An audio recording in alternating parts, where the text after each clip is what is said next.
Hey guys, it's Luke from Luke Humphrey Running, and the first part of the year starting off, I was hoping to. My goal is to be a little bit more involved with Instagram and things like that, where it seems like a lot more people are going and shifting a little bit away from Facebook. But in any case, I just wanted to hopefully start giving some tips out to people, especially this time of year. It seems like there's a lot of resolutions. Hey, Final Surge, love you guys.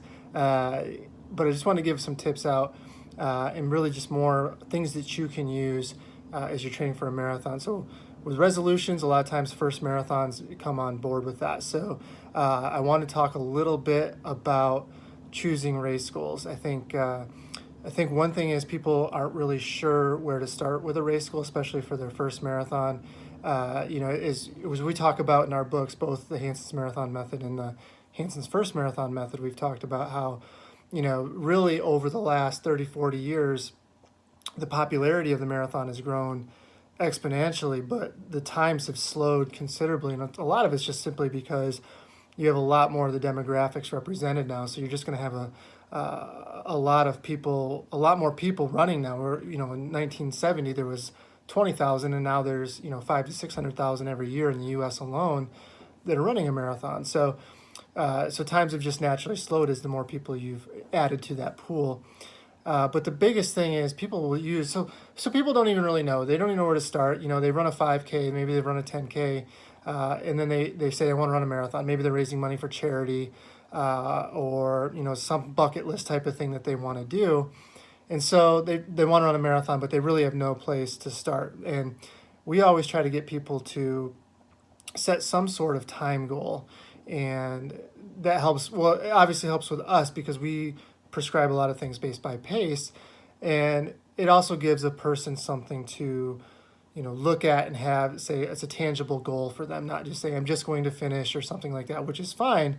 But I think if you get into the habit of setting a time goal or some sort of thing, or maybe you're placing in your age group, some sort of thing where you have something specific to train for, it definitely helps. But the biggest avenue people use is a race equivalency chart. So if you don't know what that is, you basically plug in a time that you've run and say a 5K, that's usually the most popular, and then it'll say, well, an equal performance in the marathon is this.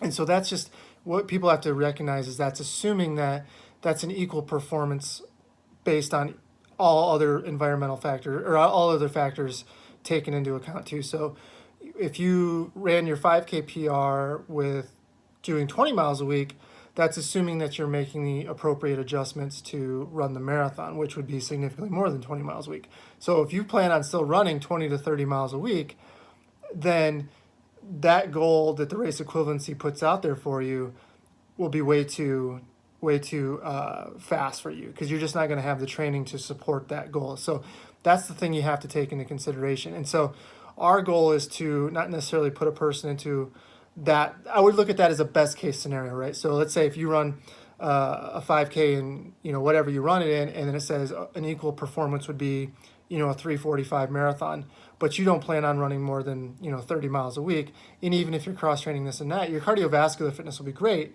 but it's not necessarily going to be translating into marathon performance. So what I would say is be conservative. Is that look at that number as a best case scenario, right? Like if you do everything perfect, everything goes perfect, and stars align, and you could run that goal. And you might run that, you might be able to be in that position. Who knows? We all look for that day, right?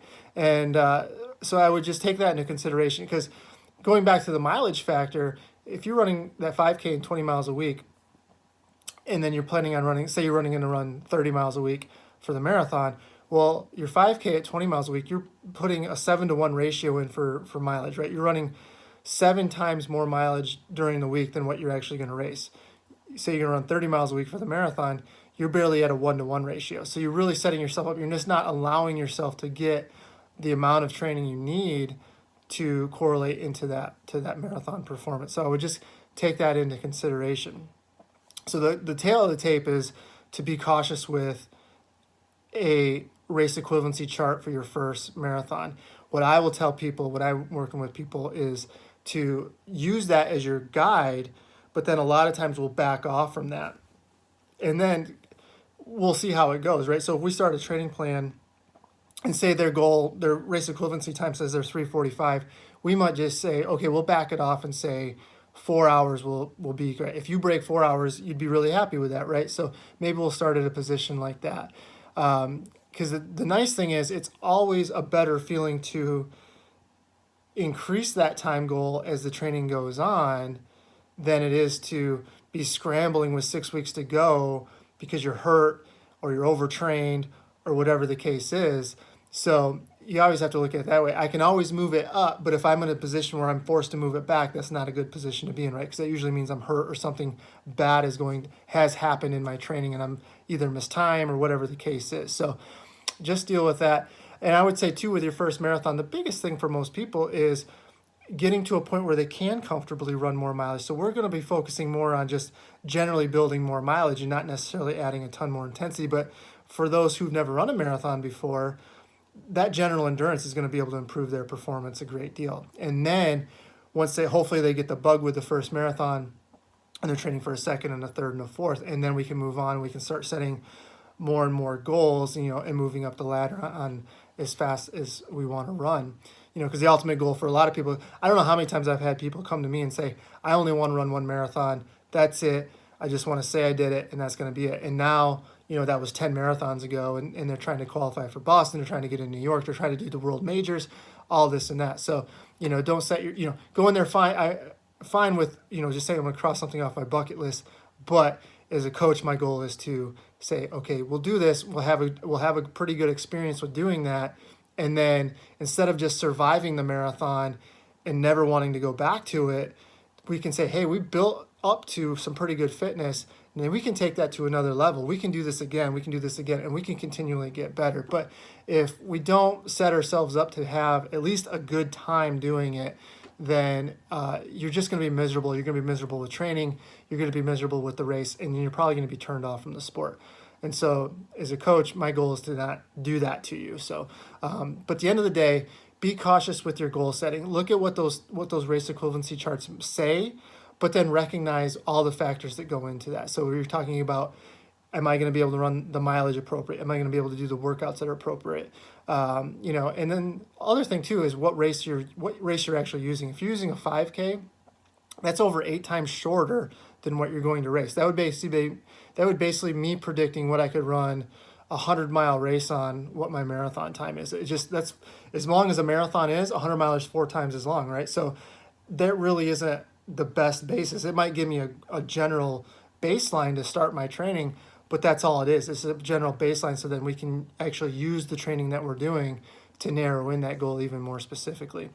So I think that's a good place to start with people. Just ease into your training, learn the structure of the training. And that's no matter what. If you're following me, or if you're following Hal Higdon, Galloway, whatever you're doing, learn why the training is set up what it is. And if have never run a marathon, recognize that this is going to be significantly different than you've ever done before, and allow yourself time to adapt for that before jumping into fully structured training, full on, getting after certain goals and things like that. Use your first marathon as a big learning experience. So, but the worst thing I've seen is people set too aggressive of goals, and then a lot of times they don't even make it to the starting line, or they just have a really, really bad experience. So keep that in mind. And if you want to go for it, go for it. Nobody's going to, judge you for that.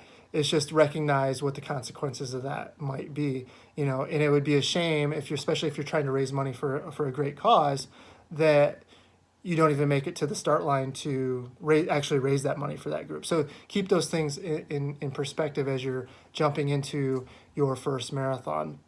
And so with that, that's about where I wanted to leave with today, is just really be cautious with that goal setting. If you haven't, shameless plug here, Hanson's First Marathon, my book that came out this fall, we talk about a lot of this stuff. We go in through really understanding the how and the why of marathon training, and getting that first marathon to be a successful one, not just a survival of the first marathon, but actually learning how to train for a marathon and pushing those horizons back into running many marathons. So, all right, well, thanks, guys. I appreciate you listening. Thanks for everybody who joined in. Even Alex Wilson's on board. So, all right. We'll talk to you guys later. And if you have anything you want me to talk about, let me know. I'm free to do that. All right, so I'll talk to you guys later. Bye bye.